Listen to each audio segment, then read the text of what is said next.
हम मीनू झा प्रणाम करै छी समस्त मिथिलावासीके एकटा और सामाक गीत लऽ कऽ उपस्थित छी। संग दऽ रहल अछि श्रीमती ललिता झा। नीक लागत तऽ गीतके लाइक शेयर जरूर करब। धन्यवाद। जय मिथिला, जय मैथिली। कोने भैया के घोर बारी में झिमिक आबै हे रे में झिमिक आबनी हे। कोने भैया के धोतिया आकाश ओरे आई हे।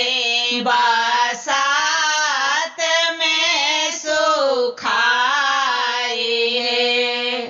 बड़का भैया के घोर बारी में झिमिक आबनी है रे में झिमिक आबनी है। छोटका भैया के धोतिया आकाश ओरे आइन है। बरसात में सुखाई है।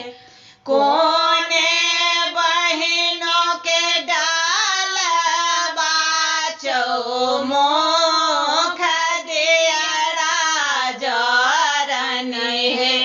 मानिक दियरा जरन है।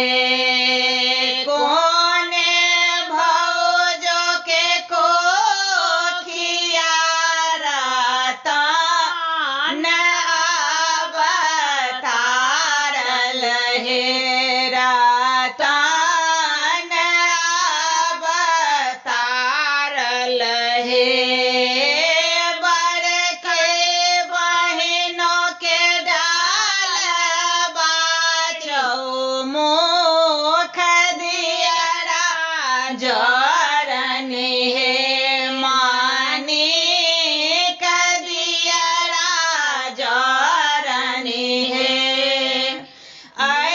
हब भौजो के कोखिया रतन अवतारन हे। रतन अवतारन हे।